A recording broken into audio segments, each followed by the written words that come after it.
and welcome to the dankest basement you have ever seen in your life. My name is Ebube, and you are listening to Popcorn for Dinner. Today, our plate is very full with stalkers, reunions, and revenge quests, because The Last of Us Season 2 just keeps ticking, or I guess I should say clicking. We have a lot to deal with today, and it's a very intense episode with lots of themes of not just family, but fear and dread. So I guess it's good that once again I have Chinedu with me, because he's an expert in both of those things, aren't you, my good friend?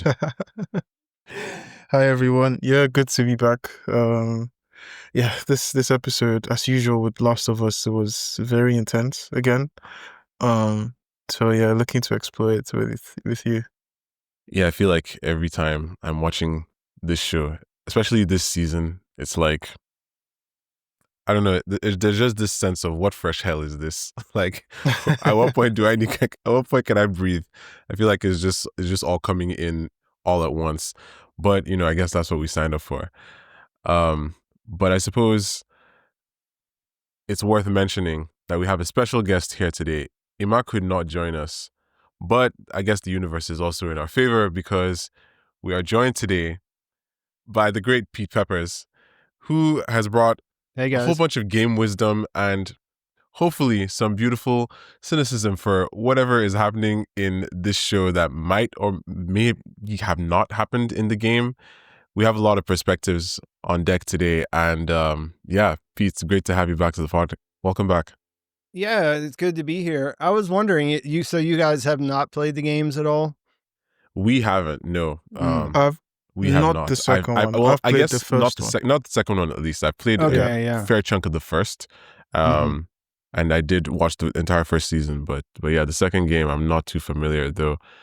I've been hearing a lot of interesting things from people online who did. Yeah, I watched the first season and I felt like I was missing out on something. Like, I enjoyed it, but it felt like I wasn't as tuned in as people who did play the game. So I went and played it after the fact, and I thought that kind of felt backwards, you know what I mean? Because I knew how things were going to play out. So like I was, sort of having to go through it, and I felt like I just wanted to rush through to see how the next thing played out that I already knew was going to happen or whatever. So before this season came out, I definitely wanted to play first. And I think that was the right way for me personally, you know what I mean? Because, I like TV. I like thinking about like adaptation choices and things like that. So sometimes, reading a book first, it kind of ruins it. But I think, because after the fact, you can always learn more by reading the book or whatever. With the game, I thought that, it's pretty straightforward. So you get the full experience when you play it, from the point of view. And then, seeing how they adapt it and what they do and what they change, that turned out to be more interesting to me. Like, I don't mind that I'm spoiled in a way, you know what I mean? Yeah. So, yeah. Do you feel like that has anything to do with the fact that gaming is such an immersive experience in a sense? Like, I can understand how, because the game has you doing things as the people that you're watching on the show. If you watch the show and then you're doing the game, it's like, well, like, it's almost like like you said, the experience has almost already happened in your mind. Whereas if you've played the game first, you're kind of looking forward to seeing how the experience you had is portrayed, if that makes sense. Yeah. And, like, I'm not a huge gamer. Like, I'm not necessarily good at games necessarily, you know what I mean? So it's like, whenever I'm doing it, like, I don't really think I get a full enjoyment of the story because I'm just trying to like survive and play, you know what I mean? So having that experience first of just being like, can I get through this? And then going and like being able to, engage with it on a deeper level, that works, completely differently when watching a TV show. I think this is an interesting perspective because I was having this same exact conversation with Banky, and Ebube, you know that I haven't played the second game as well, Mm-hmm. So I was saying that I wanted to play it while we were recording, and then Banky was saying, "Why would I do that? Why would I?" No, actually, this was before the start of us recording Mhm. the show. That why would I play the game before watching the show? But then he explained that because he's kind of got a TV mind, he wants to see the TV first and then play the game afterwards. So I think he's coming from a TV perspective first, and then he wants to see how the original is. So he wants to enjoy the adaptation first. But I'm definitely with Pete where I want to enjoy the game because I feel like if I finish recording the show and I go play the game, Mhm. it's not going to be the same. I know kind of everything that's going to happen. So like you said, it's a very immersive experience. So it's kind of tough to do it the other way. Yeah, and it's a long game too. So like the first one, like I said, it started to drag a little bit because I knew what was going to happen. The second one, I feel like it would be really difficult to get through some of that. Like I should say too though that I played it straight through. Like I played it in a few days because Oh, okay. it didn't come out on PC until like a week before the Oh, second okay. season started. So like I had a really Oh, short wow. time frame to be able to do it. If it was more leisurely, that would be different, I guess, you know what I mean? Fair. But Fair. Yeah. And I think actually, when it comes to gameplay, Craig Mazin obviously is somebody who has enjoyed the game quite a lot. Mhm. And, Neil Druckmann as well, who is the producer of the game, the person who created the whole thing in the first place. These guys have basically a very gamey mind. But I think it's interesting because Craig, as somebody who played the game without being the one who created it, has certain experiences from the game that he wants to bring over. Like, of course, Mhm. we've seen, we talked a lot last week about the guitar scene and how that's an experience you can find in the game that's actually optional. Like, not everybody who plays the game will get there. Like, it's a Mm-hmm. thing that you Mhm. kind of stumble upon if you kind of do certain things in a certain way. And I feel like that's something they wanted to bring over. And there's a way that they move in this in this show. Like, we saw it in episode 4, right, when they're moving through that collapsed subway station, and the stealth and the counting of Mhm. Yeah. the Yeah. infected.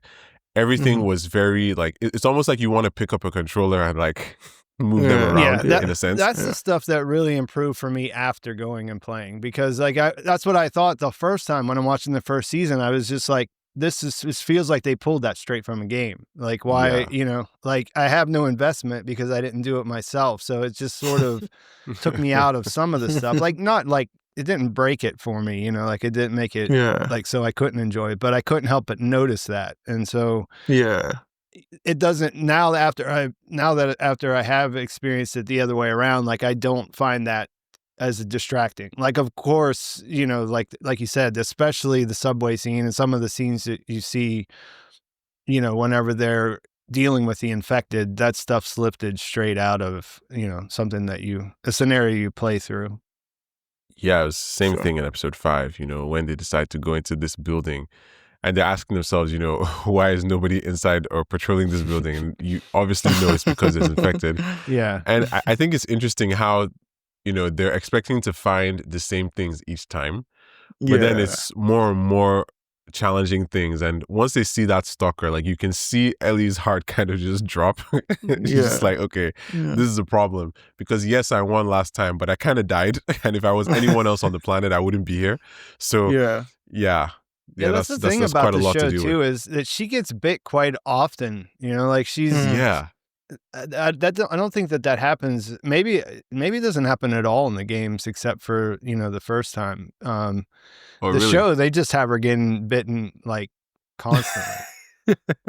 It's But I guess interesting you die because all the She's time when you're gotten playing the bit game. So in 3 of the episodes so far yeah, already. I feel Yeah. like it's partly a way to show her exposure because I guess in the game it's mostly the whole like spore airborne yeah, thingy, that is right? true.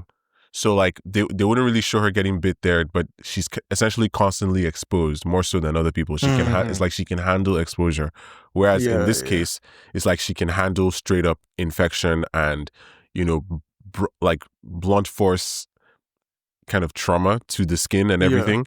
And Yeah. it's like this, her skin is also getting pierced. But I guess that kind of leads me to one of the, I guess, more intriguing things about this episode and the way the infected work. And of course, we're talking about season 2, episode 5, which is kind of giving us this whole day 2 view of this Seattle journey, which is, I still maintain, is complete madness. But hey, here we are. So essentially, we find out kind of at the beginning that, through this really well done cold open, that the infected, or I guess the virus itself, the cordyceps, is kind of spreading now through the air, and they have to kind of seal off a section of the hospital, which obviously is a very important thing to the operations of the WLF. So they seal off this basement and the stairway leading to the basement, and by the end of the episode, we find out what happens to the people who are stuck down there. Like, literally, the cordyceps is growing around them. It's growing through them. They're becoming part of this. They look like some of those people stuck to the wall that we saw in season 1. Like, that imagery is now coming back.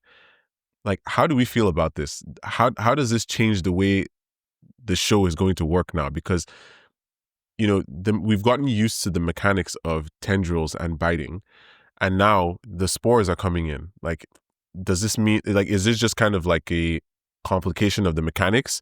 Is this to kind of introduce more interesting stakes? Or like, are people, I wonder if the audience is just going to get confused. It's like, okay, wait, is this person infected? What's happening to this person? That kind of thing. Yeah, I mean, that's something that I'm curious to hear what you guys think they're trying to set up there, because the way I interpret it from this episode is that that's ground zero, right? That's where the first patients were brought in. That's why it's particularly toxic. Or I guess, that's why things evolved the way that they did down there. Yeah. I mean, the original flashback is 2018, right? That's whenever Elise sends her team down there that discover it. Yeah. So that's been, 11 years or whatever. And it's been, 15 years from the initial outbreak. So that stuff had just been festering down there for 15 years before they came across it. So, like, whenever I'm thinking about it, because it was everywhere in the games, that was just a normal thing that they had to deal with. The question I had after this was, well, why introduce it now? Like, when they made season 1, they decided we don't need this. This is like too difficult for filming. Everyone would be wearing masks or whatever. But now they decided to reintroduce it. So, like, I don't know if they're setting something like an evolution up, that something different is going to happen after that. Because right now they're telling us that they can keep them down there for like, 20 odd years and just keep it sealed up, and it's not going to spread anywhere else. Right. It's almost like, and of course, once Ellie actually goes down there, it's like the air is even different. Like, you can literally see that there's a different vibe here. It's not even just because it's quiet. Yeah. But I mean, I think it also talks about how hardcore Nora is. Because Nora, like, first of all, Nora sees, like, this elevator shaft. Like, okay, somebody's chasing me with a gun. I'm gonna jump in here. And she does jump in. It's the only option, you know what I mean? Yeah, literally. And then it falls all the way down. It's like, oh, you're probably like really, really sore. Maybe like something's dislocated, whatever the case may be. Realizes where she is, and she's like, you know what? I'm gonna go in here, and I'm gonna sacrifice myself to take Ellie off the board. But then, of course, Ellie isn't taken off the board. So maybe part of the reason they did this was a way to kind of like introduce this idea of Ellie being a force of dread for the WLF, or at least for the Firefly remnants that killed Joel. And this is a way to do that without kind of the distraction of dealing with like manic infected running at you. And it's also, I think, a chance for us to see Ellie's descent into darkness, because there's this idea of her kind of taking on torture that's not something we've seen Ellie do before. And I wonder, like, is that something she can actually handle? Like torturing somebody up until like they give up information, torturing somebody up until they just straight up die, which might be what Nora does, because I feel like, you know, she has realized by the end of this that she's lost, but she's still not giving up Abby, which is interesting. It shows the bond these people have, or maybe it's just like a code. Yeah. Yeah, definitely a military code. Because they're you'd fighting a never war, have. right? Yeah, They're trained for war. yeah, Yeah, it just occurred to me while you were talking that the spores force her to the spores are the way that she recognizes that Ellie is the person that was the mythical person that was immune. Yes, the prince that was promised. Yeah, in yeah, Salt Lake City. So what that does is it opens the door for her to say, you know what Joel did. Because at this point, we yeah, don't know. Like, this is just hitting me right now after I've been thinking about it from the yeah, trailer for a while. Yep. Yeah, so we don't know what she knows about what actually happened in Salt Lake. That's something that's been hanging over the story since the beginning of the season. Yeah. Why she was mad at Joel. Did she figure it out? Was it just like a thing that eventually she was like, none of what he's saying makes sense, Mhm. And in a way that the spores being there is what forced, that forced Nora to tell her what actually happened, what happened in Salt Lake. And, we hear her say, I don't care, basically, yeah. which is a pretty big story point now that I think about it. I've I got a did love that. question. I was going to touch on that. Yeah. Chinedu, go ahead. Yeah, I was gonna say, Pete, do we have this scene of Ellie chasing Nora in the game at all, or Yeah, is it? it's pretty similar. Oh, okay. There's some, I don't know if I can really explain the differences with Without spoiling. yeah, but Fair. the core of that is there. You know what I mean? Like she, Okay. the speech of her, sort of hanging over her saying, tell me where Abby is, like the really horrifying parts, at least on Ellie's end of it are the same. No, okay. Even Yeah. when she's running towards her and she's screaming like, Nora, you're gonna die. Like they're really trying to bring in this idea of Ellie as a chaos agent. And of course they introduced it in episode 2 because she's screaming, she's begging, please don't kill him. Yeah. And then they do. And then there's a very brief moment of silence. And then she starts shrieking at them.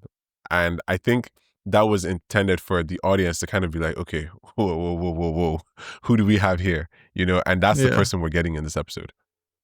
Yeah. I think we definitely got a darker Ellie. I think the set design for this scene was great. I loved the red lights. I loved the spores. Everything was perfect. So I think seeing Ellie go through that, there has to have been some kind of, because I think everyone she's lost has almost been down to the infection or the outbreak, but this is the first time she's had someone actually murdered. So that must have, moved something within her. And I think she has nothing to lose now at this point. Well, she's got Dina, but yeah, now I she think has Dina.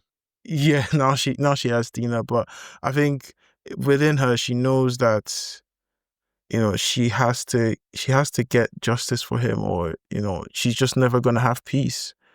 I mean, we see it. I'm moving forward a bit, but we see it in the final scene of this episode. She probably just has flashes and flashbacks of Joel all the time, and everything she knows about surviving and her survival instincts is down to him. So yeah, that genuine smile at the end, you hear his voice and he's saying, hey kiddo. And we don't actually see a lot of happy Ellie in this show, especially in season 2. So there's just none of that. So I think it's fun to link the darkness with, I guess, the light that was taken from her. And honestly, the bookend of the sealed off basement. I think it was very Craig Mazin thing to do. Like, it's just this thematic touch of like, okay, we're going to start here and we're going to end here for a different reason. And, I think seeing Leo Park gives us maybe a new idea of what this new kind of infected could look like. Because it's almost like they're minds, line minds in a sense. It's like you stumble upon them and you don't know what's happened. And then by the time you realize it, it's basically too late. I did say, when we talked about episode 4, that I feel like Ellie knew what Joel did on some level. I wasn't sure how much she knew, but clearly she knew something happened. And of course, like Pete said, because Nora said everything, we're not sure what Ellie may or may not have known within that, but I guess we'll find that out soon, because it seems like we're about to get into an almost anime-esque flashback episode, and that could be quite fun. Throughout the episode, though, Ellie's impulsivity is just astonishing to me. It's astonishing. Like, first of all, imagine finding Nora only to lose her, right? Like, and Nora actually starts running. If this was Joel, like, Nora would not have made it out of that room. Like, it's so interesting how that happens. But obviously, Ellie may not necessarily be who she thinks she is yet, but maybe she is on some level, because you can see what she's willing to become in order to kind of achieve her goals. But I guess let's rewind a little bit to the game-esque scene where they're in that warehouse place and they see that stalker, and Ellie's like, okay, these ones are smart. She's telling Dina, she's like, okay, run over there and I'll come get you. Which in my head I'm just like, bro, good luck with that. That is such an interesting way to go about that. Oh man. Yeah. I think that scene, anytime I see them in the basement or with boxes around, it just always just triggers the gamer. Well, I'm much like Pete. I'm not really a gamer, but it just triggers, because when you're crouching, you have to move between the boxes, and so I think he was very spot on when he said that it does trigger gaming experience within you. In terms of the plan, I honestly, I don't know why they still keep separating. It just never works out for them. Why do you separate? Bro, once that first stalker crawled backwards, I was like, it's time to go. You guys need to leave. It's enough. I think it was presented as a pretty, like, they already went too far whenever they discover, like there's really no way for them to get out of there if Jesse doesn't enter the picture. And that's something they couldn't have planned for, you know what I mean? So it was really like the end for them, because those things, like, just one bit Ellie in her first encounter, and now she's dealing with a whole room full of them. And like, they knew it when they went in there. They knew there was a reason why they didn't patrol that building. And these are the kind of like reckless decisions they have to make, because there's two of them. They're going up against an army, you know what I mean? Like, they're in an unfamiliar city. It's just a crazy idea, like you said before. It's like, I understand the impulse to want to make things right, you know what I mean, to like want to get vengeance, deliver justice, whatever whatever you want to call it. But it's wild to think of, like, just walking into this town like cowboys and thinking you're going to be able to just literally like cowboys on horseback. I think it's wild to map out their patrol routes, and then there's a big gap, and there's a whole military in the city that you're in, and you just think they're coming. It's like, hey, I'm gonna go there. Like, you figured that out in like 30 minutes. You know what I mean? Like, they never go there. These guys have tanks. Like, surely if they wanted to patrol that, they have tanks, they have floodlights, like they have everything. They have everything you could actually require to survey a place like that, and they still don't. What does that tell you? But it calls back to their age, like they're kids at the end of the day. It just shows you, like, they're 19, so like it's fair enough. It's the kind of decision you make at 19. and they've Yeah. got one person that's immune as well, so they're probably thinking they're, like unbeatable, invincible. So yeah. And it's also the But yeah. defensiveness of it, right? Ellie's like, "Oh, we had that handled," and then Jesse's like, "Till when? Like, what do you mean? You had what handled exactly?" And then she has to be like, "Well, yeah, okay, fine. I'll give that to you." I mean, she shows up and everything obviously changes, and I'm just wondering, right? Like, I know him showing up is a bit of a necessity here, but Yeah. I don't know if in the eyes of some viewers it will qualify as a bit of a problem in any way, like it's giving Deus Ex Machina. Yeah. Yeah. The way it happens in the game is in a different location, in a different situation.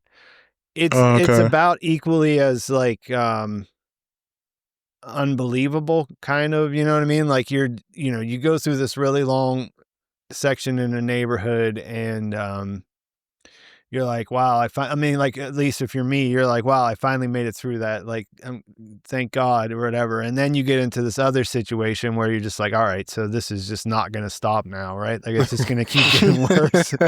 Like, what's happening? Stalkers, nice, and then he's fantastic. just there. You know what I mean? He's got like a truck, I think, and Oh, okay. you know what I mean? And it's like it's different, but it's the same thing. Like, you never would survive unless he wouldn't have shown up in that moment. And is he with Tommy? I was going to well? ask you about that. What do you think about Tommy being there?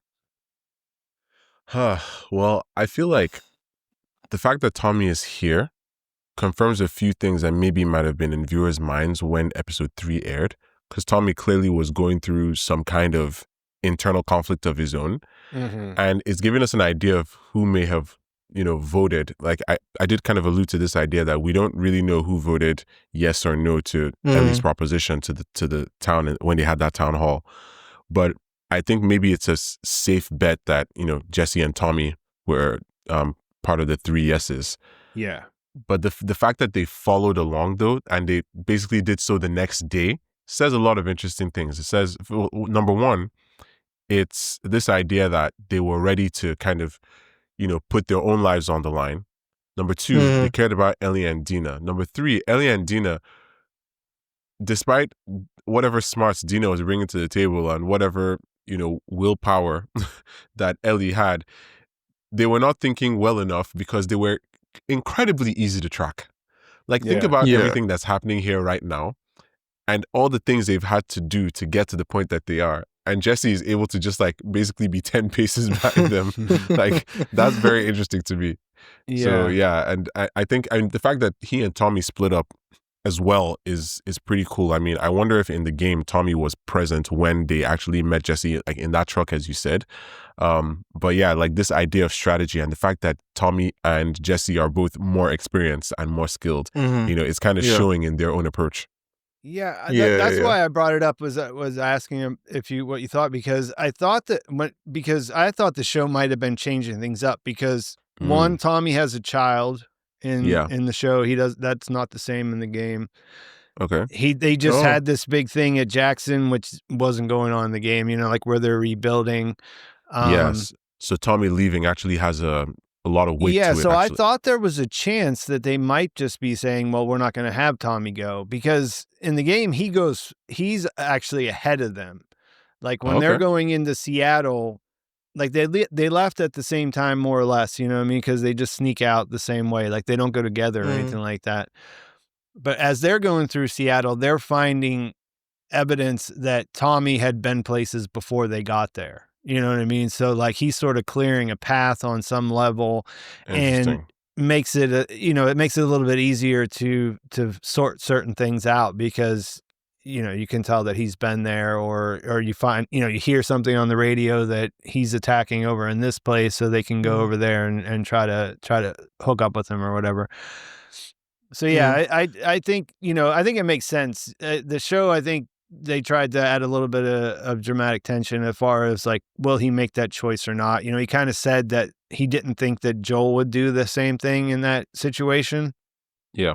That whenever, if it was like to save their life, yeah, he'd be there. But if not, he would just kind of, had this other way of dealing with that, like where he thought it was his fault and he would kind of get bummed out and just sort of, go into himself rather than go out for revenge or whatever. Do we think he's being honest about that? The Tommy stuff is, it's a little more complicated, which is good. Like I like that it's not just like he's like, yeah, these people killed my brother, now I need to kill them. Yeah. He has other things to think about. You know what I mean? He Yeah. has, like I said, his family back at home, and this this community that's worth fighting for and everything else. So, because they really don't know anything about, they don't know anything about Seattle. And I guess one of the other major differences is that Tommy was the one that was with Joel when it happened. When it happened, yeah. So Rather he than would have Dina. this greater impetus. Yeah, that's why I thought it makes sense that you said that he was clearing the path because he was right there. So obviously, he he's knew got the more people who were motivation. there. He had his own personal vendetta. You know what I mean? Because they saved Abby's life. You know what I mean? Like there was Yeah. That's you know what I mean? that's Like true. That is true, actually. there was no battle or anything else going on. You know what I mean? It was just In the they game, ran yeah, into they her. just She saved was Abby. getting swarmed. They saved her life, and she repaid them by Yeah. like torturing her. Oh my god, his that is brother a different kind slowly of before rage, killing actually. him. Like, she wasn't putting him out of his misery like on purpose. You know what I mean? Yeah, that is a different kind of rage. Yeah, I never And they thought didn't about knock it that Tommy way. out. He wasn't sleeping the whole time. Like he was watching that play out. Dang. That's just a lot. I mean, and it brings me to this idea of torture as a theme in this episode. And, I guess we're going to get to the Seraphites in a second, but I feel like there's also this internal torture that Ellie's going through in terms of the love that she feels for Dina. Mhm. There's this scene, of course, where she's playing the guitar and, she starts playing, she starts singing. And, I wonder if she stops playing the guitar and, she gets off that stage because the words she says, you know, if I were to lose you, then like she kind of takes a beat there. And I wonder, it's like, does that remind her that she has in fact lost something important and needs to do something about it? And the reason I ask that is because I feel like there are a lot of people right now who are worried that the romance subplot is taking away from the story because it's eating into the energy that Ellie should have reserved for that main revenge plot storyline. And I wonder if on some level that is the point. Like maybe part of the reason for this is this idea that Ellie might let go of the deep-seated need for revenge if presented with love she can hold on to. Like maybe the writing wants us to consider the notion that Ellie might be the anti Rick Hatchett from the White Lotus. Like she's actually able to let go. I mean, what do you guys think of that? Like, is that even possible for her? At least I thought that at that point in the episode, but then Yeah. we get to this, we get to the part of the episode where she gets a glimpse of that tower and is like, oh my god, we're actually at the destination, and then she's like, yeah, I'm gonna take my chances and go alone. So Yeah. I don't know. Like I'm not sure, if there is any chance of Ellie turning back. I guess it's not really a thing anymore, but I wonder if she would. If this is giving us this idea that now that she has something more to hold on to, she may be a little less inclined to the violence that she set out for, or maybe it's actually just strengthened her resolve. Like, I mean, I don't know if you guys have any sides on that. I don't think so. I think if anything, Dina has every reason to want it as much as she does. We see in that scene where Dina says, you never asked me about, the first person I killed. Because she's Brutal trying story. to Yes. yeah, she's trying to convey to Ellie as well, I've been there where I couldn't help someone that I love, and I've been here again. This is something that just happened to me again, and obviously, that's very triggering for Dina. And she's told her, if you want me to go, I can go back, but I have every reason to want to be here. And I think we've spoken about it on the pod where these two girls, they took Joel as their dad, basically. Yeah. Dina very much so, you know. We see in the scene before, once Ellie gets out of the hospital, we see them on opposite side of the table. You know, it's kind of like two sisters mourning their dad. So she has every reason to want it as much as Ellie. So I don't think the relationship is taken away from it. Obviously I do understand that it's probably gotten more screen time. But nah, I don't think it's taken away from Ellie's anger. We see that Ellie's very much ready to switch up whenever this fight is on. So yeah. I mean, I can't really say because I know, I kind of know the answer, but like a couple of things that I would point out. Do you know the song that she starts there? Yeah. Like, do you know what the actual song is? I wasn't What? sure actually. Oh, no, like no, no. I heard the first few words and I was just like, I'm not sure Yeah. what this is. That's not sure. that's an important thing. I mean, it'll be revealed. I mean, I can tell you what it is if you want, but it's Is it I mean, a major it's one of spoiler? those things. What's that? Is it a major spoiler? I don't think so. Not really, because it's been mentioned in the series before in Okay. in a way. But I mean, that's something to think about though. Is the you know what she was, you know, like what she was thinking about when she was playing The there. thematic weight of the song itself. Yeah, the song itself, like it's kind of hard to spot it if you don't know it. Like I knew it from playing the game, but like it wasn't a song that I would recognize just from the first line otherwise. So, you know what I mean? It's a bit, it would have came out, I guess, in the period of when the game was, maybe first released, or not first released, but like cause in the show, the infection happened earlier.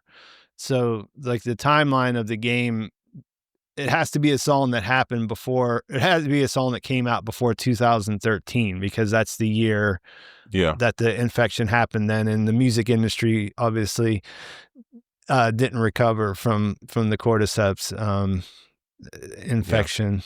So like yeah, so something like that. But the other thing about like I guess what I like what the show does or the game more generally, you know, I like the idea of like you know, how things change whenever when survival is the only thing that matters, you know what I mean? Which is sort of the first season, right? Like Joel has to get Ellie, she's cargo. He's got to take her across the country and they just have to survive. Like that's the only thing in his mind. That's the only thing that matters. Right. Yeah. And so he has to do what he does. He makes all of his decisions through that lens. Like I have to get her there safely. And in the process, you know, he falls in love with her, and then it becomes the reasons why he wants to do that change. So like for her, he's the only person that she could ever have that with, and now she's gone. So, you know, the loss of that connection with another human being and someone that really understands this secret that she has.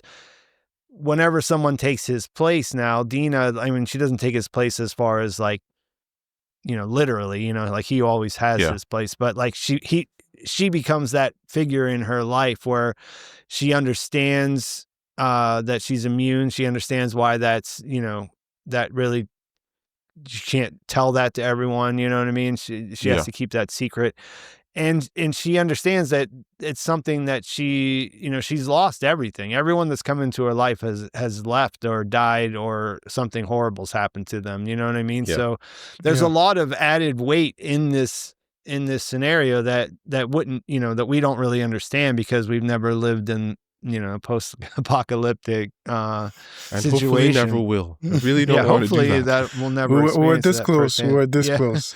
Yeah, I mean, that's what it feels like for sure. So Oh, but yeah, man. like those are the things that I find the most interesting about the character stuff is like, what would you do if you were in that situation, and like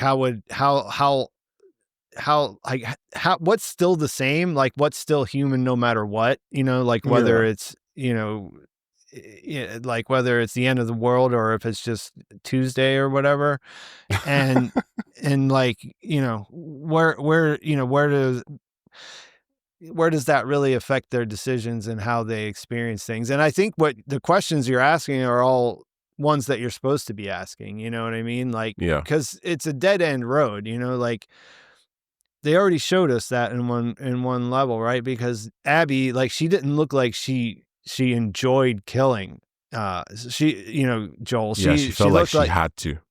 Yeah, it looked like it was a chore by the end. You know what I mean? Like, and I feel like with a lot of things like that, with something that just your whole mind is obsessed with it, and you think, this is going to be, when I finally do this is going to change my life. Often you do the thing and it does, nothing changes. You're still the same. The only thing that's gone is that obsession. And then there's like an emptiness in that place where it was, you know what I mean? So like, they're on a fool's errand like from the beginning. And so the question is like, how do you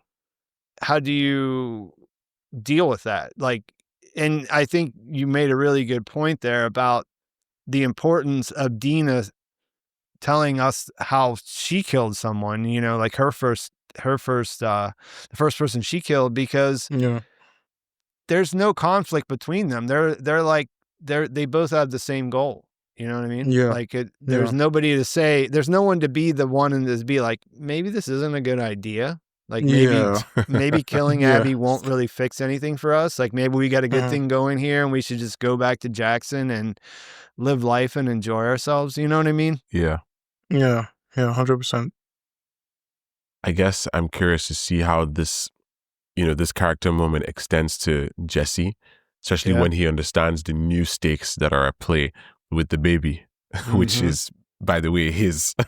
Yeah. So it's like, okay, what's he going to say? Is he also going to want to keep doing this? I mean, it's cool that now there are 4 people instead of 2. It makes a massive difference. It's literally double their forces. But, I wonder, how things are going to play out, because obviously the more they show up, the more their presence is known, which means the more the WLF is aware of this tiny cell of people that is starting to cause problems here and there. Like, people, like every so often, like, I guess really it's been 2 days so far, right? So like from the WLF's perspective, yesterday it's like, okay, 2 people that we couldn't really keep track of showed up. Then a whole bunch of our people went into a subway and then none of them came out. And now today there was a shootout and then our people chased some people into a place that we don't go. And you know what? Maybe we should go into that place, because I think we should probably talk about the Seraphites now. I feel like imagery is a very powerful thing, because it's effective in stages, because it allows imagination to do the work, right?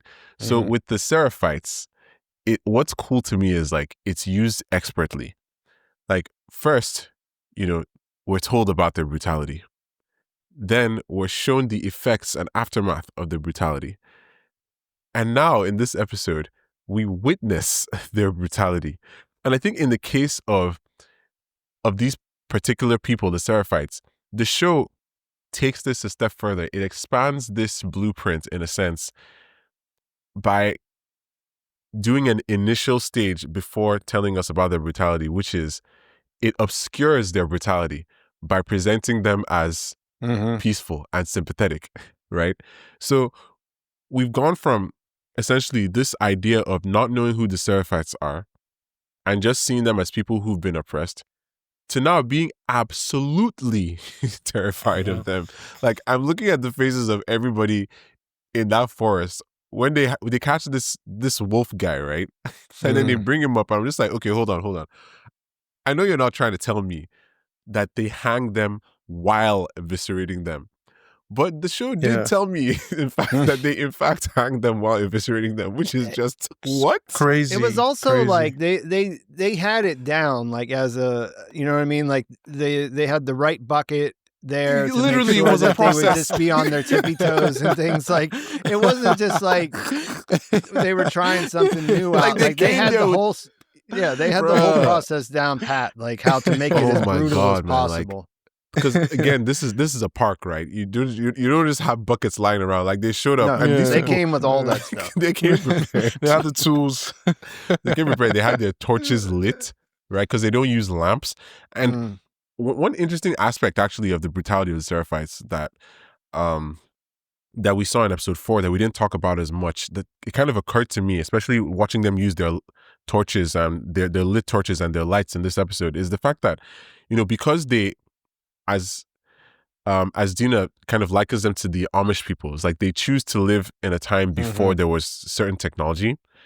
They don't have like any link to electricity, really. However, when we get to that TV station in episode 4 and we see the bodies that are strung up, They like, did move the lights around. they move the lights so that when you walk in, you can actually see them, and then you could see the writing on the wall, feel her love. Like, they really went out of their way to make sure that this was as jarring as possible for whoever saw it. So, watching this happen, this dude's begging for his life. He's like, you know what, I'm going to join, which obviously confirms this idea that, it just confirms this idea that guy who was being tortured in the previous episode said that people join us, like, your people join us all the time, but our people never join you. And we literally see that happen where this guy is like, hey, I'm going to join you. I'm going to tell, I know what Isaac is planning. Please don't do this. Meanwhile, his hands are tied behind his back. And he's just there screaming the entire time. And, even what they're chanting, like, this is a religious experience. Nobody's batting an eye. Like, you would think this was a literal lamb being brought to the slaughter because there's no objection that they're going to take. Like, they're literally saying stuff like, free him so he may feel her love. And I'm just like, oh my God. It's like, it's what are we nuts. doing here? It's Something I didn't nuts. really pick up on until I listened to the official podcast before was that it sort of hit me as a throwaway line whenever in the last episode, whenever Isaac said, some of your people don't think of her as a deity, or I'm paraphrasing, but some of them, he says they some know of them she was know just that she was just a regular person. Yeah. So even within the Seraphites, there is this, like, I guess, schism or like this divide. That's the takeaway that I got, was that, because I mean, the guy that he's torturing in that scene, like, he says it right away. He's like, heretics, like, to say I actually believe she's a god. He was a true believer, and Isaac could see that. Yeah. So I'm assuming from that these people that are stringing people up and all the other stuff, like, they're in that faction. Yeah. Like, those are the ones that they're causing real problems. But the wolves are being indiscriminate as far as retaliating, because earlier in this episode we saw some of the graffiti where it said feel her love, and then there was like women and children and everyone that were slaughtered below it. So it's pretty brutal from the wolves' perspective. Like, they're all the same.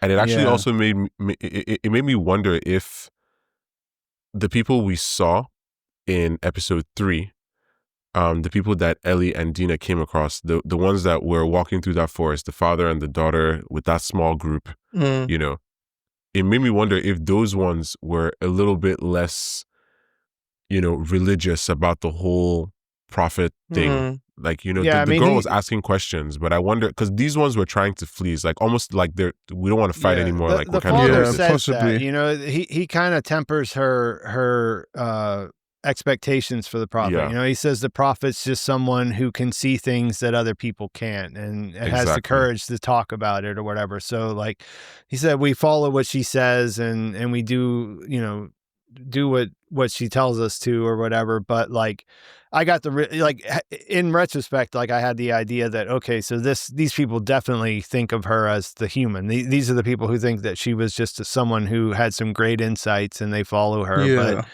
they don't think she's a literal god. Yeah. Yeah, I mean, some people clearly do. I mean, once the dude dies, I mean, the bearded guy Yeah. turns around. He's like, now he's free. Like Yeah. he says it That fully was matter of factly. He's Yeah, just like, like I yeah, did him a we've done a favor. good thing here. yeah, that was gruesome.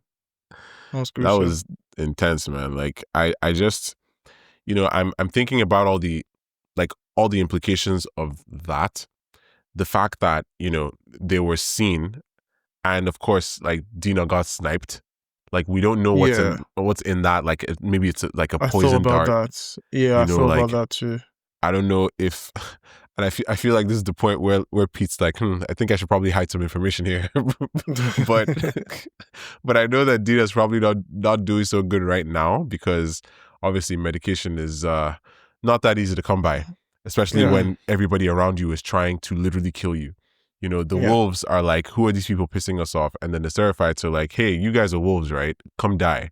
So Yeah. like there's nowhere to go. And, obviously Ellie is able to hide. And Jesse talks about the plan being, to regroup and then go home. And then she's like, no. So I wonder if that's the reason why when she actually gets to the end of the park there and has the building in her sights, like, I wonder if that was, on some level, I feel like it was, okay, I can do this. Let me just go in on my own. But on another level, I'm wondering if it was, I have to do this on my own because if I join up with the others now, I'll never get a chance to do this because they're not going to back me up. Like, I wonder if she feels like now the grown-ups are here, so I have to take matters into my own hands. 100%. I think the window is quickly closing. Because now they've antagonized two groups, not just one group of people. Which is so bad, right? Like, these are like the worst people in the country that are fighting each other, and now you've annoyed them both? Yeah, very. So I think she definitely understands that the window is, sharply closing. And I know, she knows best how Jesse coordinates things and how, he wants things done the right way. And he's probably coming. She's like, oh, brother, this guy is here now. So, yeah, she has to get what she needs to get done. And obviously with Tommy around too, they wouldn't back, going all the way. A suicide mission, you know what I mean? Like essentially. They would help if there's a clear path, but like they're not gonna just die for no reason. Which I don't know that Ellie is. I don't know. I mean, I don't think Ellie is suicidal per se. You know what I mean? But I feel like she's from the mindset of like, I'm gonna do this or I'm gonna die trying, and that would be a noble way to die. In the process of this. One of the things you said is like, they pissed off two groups. The only thing they have going for them in that way is that the two groups are actively engaged in a war. You know what I mean?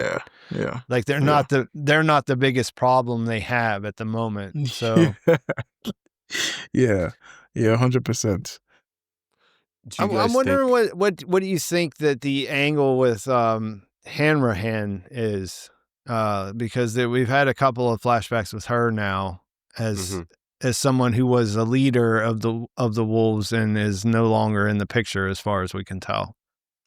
Yeah, I was thinking about her, to be honest. I wondered if this is a case of she died in action, or if this, like, maybe against Seraphites or maybe against infected or something, perhaps against this whole spore thing, or this is a thing of there was kind of conflict within the WLF, and Isaac was able to come out on top of that. Like he was able to kind of depose her. Yeah, that's what I'm saying. Usurp.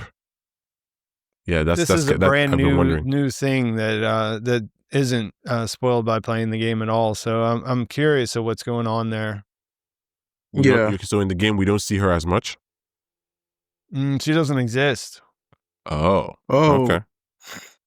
Not in the sense, not that there aren't people that you could point to, but it's just sort of like, because you're playing always in the point of view of moving forward, like the only flashbacks are of the point of view characters that they're involved with, you know what I mean? Like, like Ellie can remember a time that happened before, you know what I mean? Or, you know, Joel or whatever, but like, you never play as, you know, one of the wolves. So you just find like pieces of paper around that'll tell you like little details about them or whatever. But, unless you are dealing with Isaac or something like that, you know what I mean? You don't have any access to any of the stuff that they're showing us in the show. I mean, I suppose since it's TV, they feel like, you know, they can jump back and forth in a way that that gives them a chance to explore certain characters more. Like from what I've heard, Isaac doesn't even appear, you know, that much at all. Yeah, he's not a huge, like he has a huge presence, but like he doesn't have a lot of actual screen time. Yeah. That's pretty I think interesting.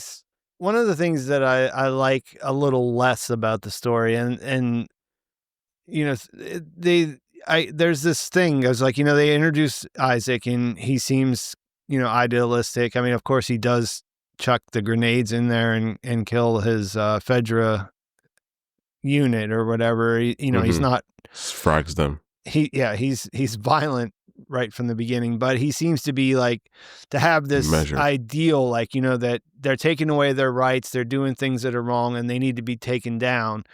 But then when we see him later, all of a sudden now he's the one who's he just became the thing that he was trying to get rid of, you know? Yeah. And there's a lot of that in the story. And there's a lot of like, both sides are just as bad as each other. You know what I mean? Because because it's a game. So like, you know what I mean? Like it doesn't have to be as nuanced as like a TV show does, because those characters they're only there for certain things. You know what I mean? Like they're not, I don't know. Like it's not, the story isn't bad. I'm not saying like these things are, but it's just because it's a different kind of story that's delivered in a different way through that medium that, like, you know what I mean? It's like, yeah, I don't know. Like the idea that, like one of the things, I think theme wise, you know, like thematically, they're thinking about tribalism, right? Like, so, you know, if one side takes, like, I guess think back to season 1, right? Like you have these people, they're going against Fedra. Fedra is bad. Like they're worth going up against, right? But then whenever the other group takes over, they turn out to always be just as bad as the original, you know? And that kind of gets tiring to me. Like, you know, it's just sort of like, well, okay, that's fine. You know, like, yeah, sometimes people get mad with power, but like, it doesn't change the fact that first group was enforcing this thing with violence. You know what I mean? Like fighting back is still like makes sense, right? You know what I mean? Like it's natural. If you're living in whether it's like in the post-apocalypse or whatever, if you're living and you're being like, you know, brutalized by the people who are in charge, then the idea isn't like, well, you know, if we take over, we'll be just as bad too. So we probably shouldn't do anything. You know what I mean?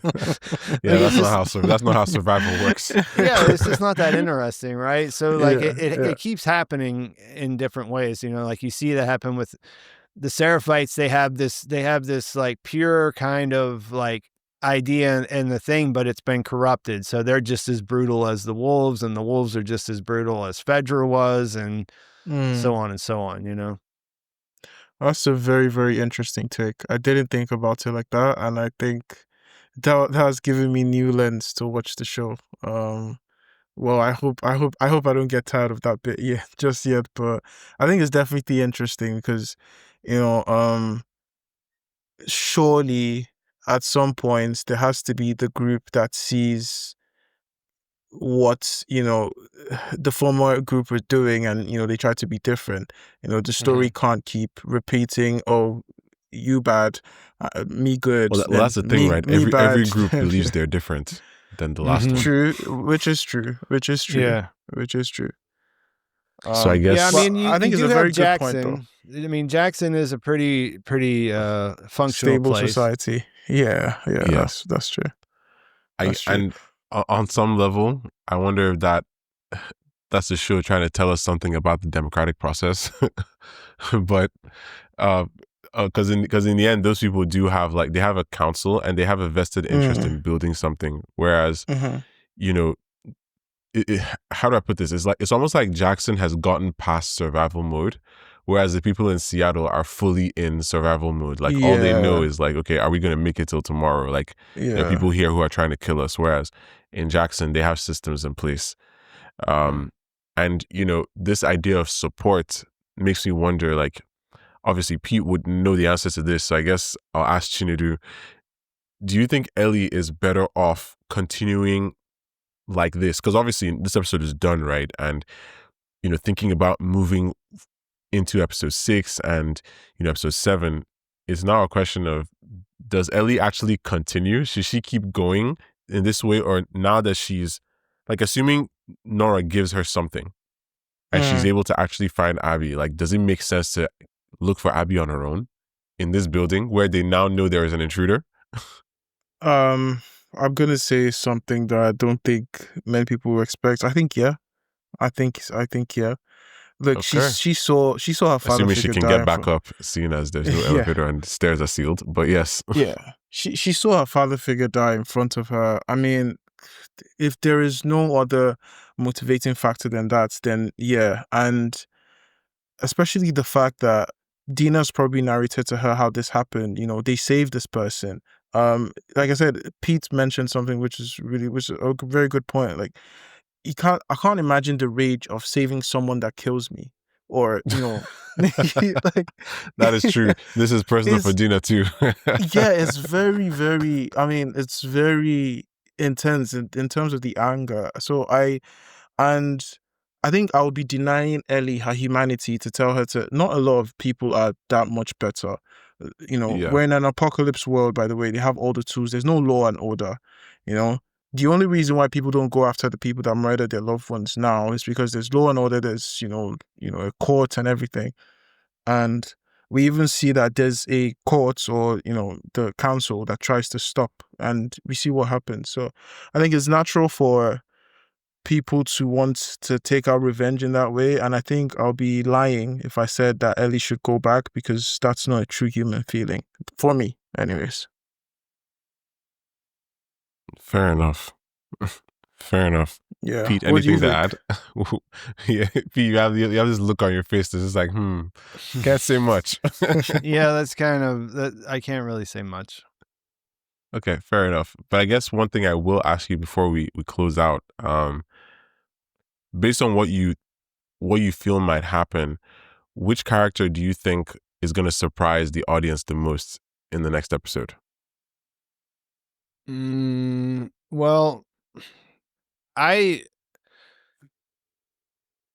since I've been doing trailer breakdowns, so I went through all the trailer stuff Mm-hmm. since the beginning, and after we didn't get many of the flashbacks that show up in those, my idea started to be like maybe after the third episode, because I figured after Joel died that we would just instantly start getting some flashbacks, and now we don't get one till the end of episode 5. So like what I was thinking since episode 3 was that maybe they were just going to save them all and put them all in. Cause I mean, there's a fair number of them in the preseason trailers. If you look, you know what I mean? Yeah. So, I think we're going to get some heavy flashbacks. So I don't know. One of the things that I'm most curious about with that is the situation with Gail's husband, Eugene, right? Eugene. Eugene.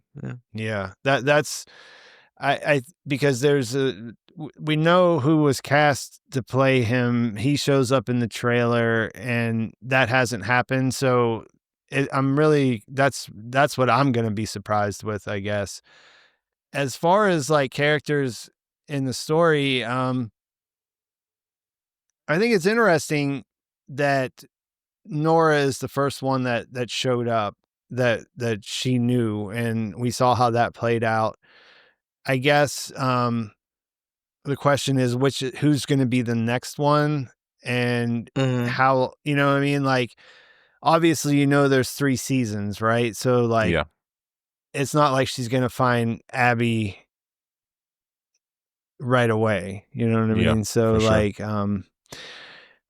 I don't know. Like I said, I'm interested in Hammerhand because we don't know much about why she's been introduced in this story, except for she's a little bit of a window into the whose arc past. she serves, essentially. Yeah. And so I think Isaac might end up being that kind of character. You know what I mean? Because we don't know too much. We're still getting just a little bit of him. You hire Jeffrey Wright, you probably want to use him as much as you can. Yep. Yeah. So that makes sense. Okay, well, I guess we'll just have to see how things go. I'm looking forward to learning how things play out in the flashback. I'm curious as to whether it will be a flashback just from a certain period, and then we get a lot more episode, or if it's going to be like a series of flashbacks, or maybe the whole episode will be like it's just, they could go a lot of ways with this, and I'm curious as to how they're going to kind of allocate time in the season for this particular thing. So I guess I'm also wondering if Dina's leg is going to have to be amputated. Hopefully not. But I guess we'll see. Whenever you get shot by a arrow from those people, you have to wonder that they like dipped it in something. That's what I'm saying. Like, you know what I mean? It's a poison dart. Like they got as soon as it got it, I was some like, animal blood laying around somewhere that they just let get rancid, and then they dip their weapons in that. Yeah, huge problem. But yeah, I guess that's probably a good place to call it. Thank you, Pete, so much for coming on and giving us your insights today. I know a good chunk of our audience definitely knows of your work, but just in case any of them are living under a rock, where can they find you? Yep, you can find me on YouTube. Just search for Pete Peppers. It's super easy. Can't forget it if you would like to or not. You know what I mean? It's just one of those things. Easy to find. I'm on social media. I don't post a lot though. If you want to follow me on there, you can find me the same way. But yeah, just subscribe to my YouTube channel, and I'll be covering a lot of different stuff coming up. This Foundation just dropped a teaser that's going to be coming soon. The Bear. Yep. It's definitely fun. And of course, you're covering Andor right now. Yeah, and I'm finishing up Andor, which I'm pretty bummed out that that's ending next week. But we got a couple more. We have what, 2 more weeks of The Last of Us. Yeah, this 2 is more 5, weeks. so 6 and 7 still. So yeah, 2 more weeks. It's crazy. Like we're already we're almost halfway through May. Like the year is just progressing, and like the shows just keep coming. But yeah, I guess we'll see how things go in the next episode and in the finale. This is a 7-episode season. So thank you everyone so much for listening up until this point. We really appreciate you. Please check out Pete's channel and everything he's covering, and check out everything we're covering right here on the Popcorn for Dinner feed, and subscribe and comment wherever you're listening. We'll see you next week.